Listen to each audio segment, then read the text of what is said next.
I made this new album. I've been for years wanting to make a piano record.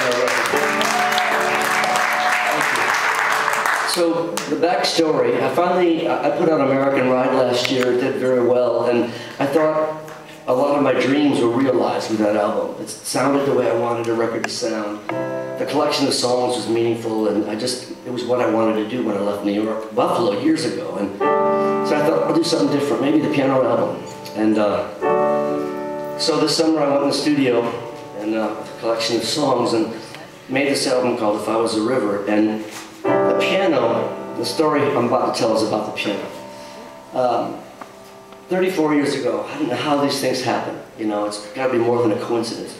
But the piano that was in the studio for me to record this album on, which I made on, I had played 34 years ago in New York City at a legendary studio called The Record Plant. Born to Run was recorded there. And this particular piano, everybody who went through there played it, you know.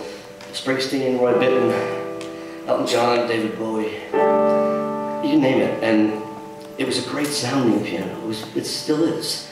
And John Lennon was there that night. He was recording the week we were there with Yoko. And so we're in Studio A in the record plant, and John and Yoko were in Studio C. And we were just so excited that John Lennon was, you know, close by.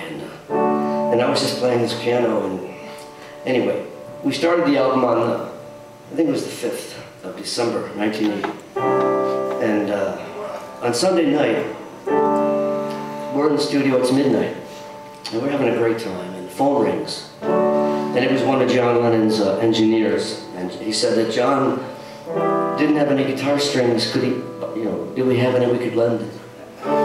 So we went, John Lennon needs guitar strings, so we went diving in our bags. I came up with some strings, and I was going to put a note to John, thanks for all the music, I love you, and I thought, that's too corny. I was going to meet him. This was a Sunday night, the 7th of December. I was going to meet him on Tuesday night, because my co-producer, Tom Venuzio, knew John. I worked with him in the past.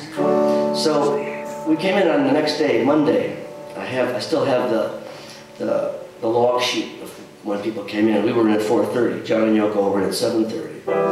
And when we got there, his engineers told us that he played from midnight to 4 or 5 in the morning on those strings, a Yoko Ono song called Walking on Thin Ice. A great, great track, and his guitar playing on that is just so searing and edgy and just brilliant. And about 9:30, 10:30 that night, I can't remember what the hour was, but we were recording, the phone rang in our studio, and unbeknownst to me, my co-producer, Tom Venuzio, had a buddy in Jersey who collected autographs, and he said, if you get a chance to get John's autograph, they're good buddies. So Tom told the engineers, let John know that the guy who gave you the strings would love an autograph. His name is Ken. So I've got a copy of it. And John wrote, anyway, the phone call was that John was leaving the building. Maybe 10:30 or something it was. And he met him by the elevator, and John wrote on this note to Ken, thanks for stringing me along. Love, John. Drew a picture of his face, peace sign, 1980. Well, this was, and then he left the building, he went home, and maybe 7 minutes later, he was shot. So we were in the studio, the phone was ringing off the hook. It was just, you know. So 34 years later,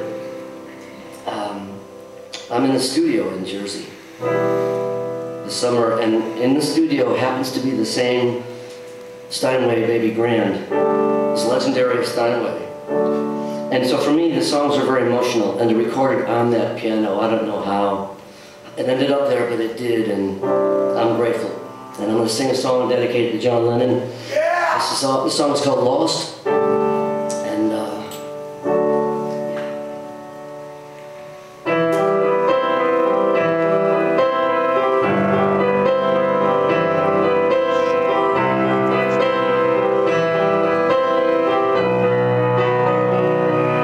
I'm lost,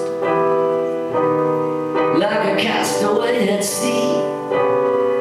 I'm lost, how the waves roll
boats go by.